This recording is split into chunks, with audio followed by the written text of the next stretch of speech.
Of course, Bernie Sanders gave his pretty legendary speech on why he considers himself a democratic socialist. So interestingly enough, AJ Plus, which is the organization that Francesca reports for, just did a really great video featuring Francesca about the issue of socialism and how there are already a lot of ways in which the United States is socialist. Take a look.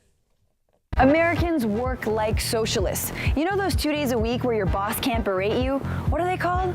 The weekend. The weekend was never part of big business's plan. It was fought for and won by the labor movement of the late 19th and early 20th centuries, a labor movement that was full of socialists. In 1938, Congress passed the Fair Labor Standards Act. It established a 40-hour work week, minimum wage, and eliminated child labor, which is a good thing, unless you run a sweatshop. Some of the most remarkable Americans, maybe even some of your heroes, were socialists. Mark Twain, Ernest Hemingway, Jack London, Cesar Chavez, Helen Keller, even Harry Houdini was a socialist. Now America has Bernie Sanders, who calls himself a democratic socialist, and Danny Glover, who's so down. But I'm still waiting on Lethal Weapon 5, the picket line. Whenever you get on a highway, drive over a bridge, use electricity from a dam, or go to a school or hospital, you're probably partaking in American socialism. To pull the country out of the Great Depression, over 30,000 public works programs were sponsored by the government under Franklin D. Roosevelt's New Deal. Infrastructure that's now crumbling, even with President Obama's 2009 economic stimulus package, which tried to pull us out of the most recent Wall Street-induced financial meltdown. I love that video. You guys should check out the full video by clicking on the link in the description box below.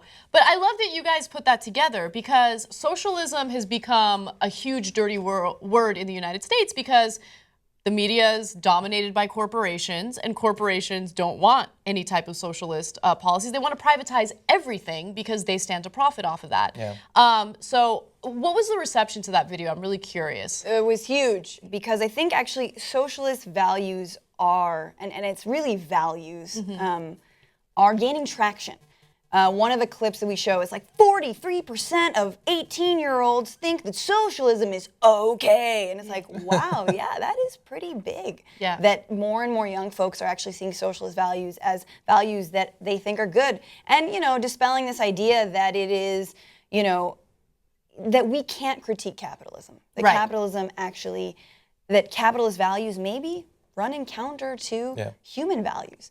And maybe we should think about taking care of each other a little bit more. And in fact, and what we try to do with the video is basically show that this country has been built on some socialist values, on values that haven't just been driven by big business. And that they were hard fights, you know, like, you know, labor movements, some of the biggest labor movements in this country, you know, we're in this country. We started May Day, but we don't celebrate May Day. We have Labor Day, right? The rest of the world, May Day. May Day started here, and there were a lot of socialists involved in that, and they were out and out socialists. That's different than today, but I think it's just about, you know, dispelling that myth. And, you know, listen, Spotify and Netflix, right? They're giving their employees maternity and paternity leave. Are they socialist? No. I mean, yes, I love that you brought that up. I read an article about how Spotify is giving not just maternity leave, just family leave. That means maternity and paternity leave to all its employees, and it's an insane amount of time. It's months and months of maternity and paternity leave. That's so crazy that you can only find that in almost every other Western country. No, I know, but that's the thing. It drives me crazy that we have to leave it up to these big corporations to decide whether or not they're going to give paid maternity and paternity leave to its employees.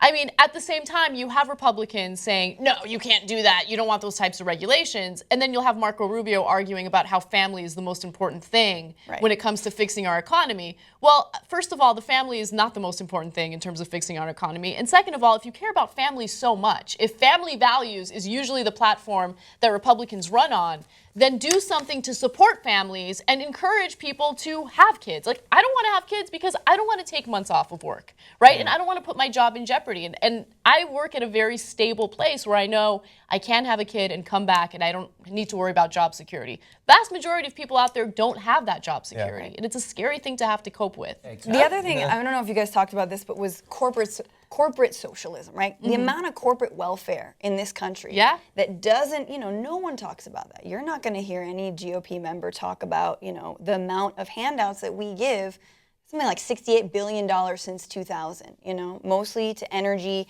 and transportation, mostly to companies that like aren't suffering at all or doing just fine. Yeah. But that's not considered socialism. So I think the point we tried to make was basically, hey, look at how and when it's called socialism. Yeah. And look how and when it's called just, you know, helping one another out. Exactly. Necessary for the economy. It's frustrating how little Americans know about almost anything having to do with world history, the economy. They don't know what socialism is. They don't know what fascism is. They don't know what communism is. They think that those three things are the same thing. Right. And so they've been taught to fear socialism when, I mean, we talked in the last segment about all of the different, what we got out of the labor movement back when there was a labor movement in this country.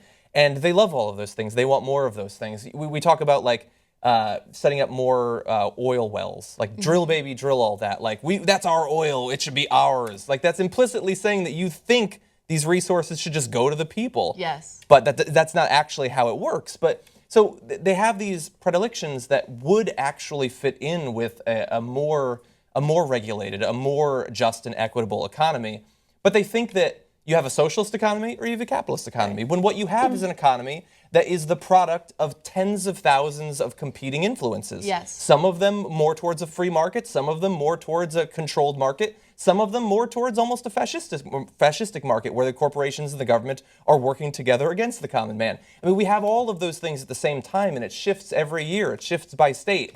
But you can't talk about socialism without scaring people. Right. So an example of what you're talking about, the fascist part of our economy, would be an example when old people, senior citizens, would go across the border to Canada to get their medicines because they're much cheaper over there because they have socialized medicine. Right? So they're not getting gouged and raped by the pharmaceutical companies. But so the pharmaceutical companies had to put a stop to that because they're losing money.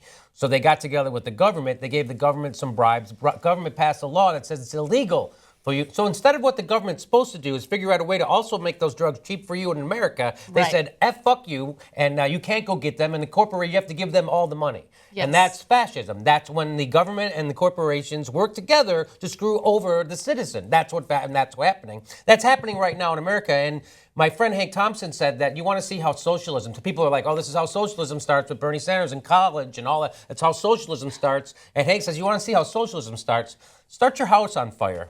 And then you're going to see socialism kick into gear. You can see a fire department show up, lots of people coming. That's socialism right there, a fire department. Well, I mean, that's the thing. I think one critique, and I want to bring up the critique of the video that we got, which was like, hey, don't equate public spending with socialism. And I think that's really important. But like you guys said before, politically, we're just so far to the right that we kind of have to, we're digging ourselves out that like, well, you know, and we're trying to like talk about socialist values, so we're kind of putting labels on stuff that maybe should just be public spending, you know? Yeah. So that's what I mean about just getting rid of the ism and getting more to the values. All right, how can we create an economy that actually like is in sync with people? Like the economy, everyone's like, oh yeah, the stock market's up, it's down, it's this, it's that. But are people eating? Yeah. Like, are people, you know, do they have clothes on their back? Nobody cares about that. That's not the economy. You know? Yeah, I mean, when you really consider the amount of homeless people we have in this country, in the richest areas of the country, and how much money we bring in, it's sick. It's sick how productive we are and how we just don't care about the homeless. We don't care about the working class. It's sick that people can work 40 hours a week and still not make enough money to provide food for their family. Like, that's the country that we're living in right now. Yeah. What we're doing with the economy doesn't work right now, and socialism isn't the problem.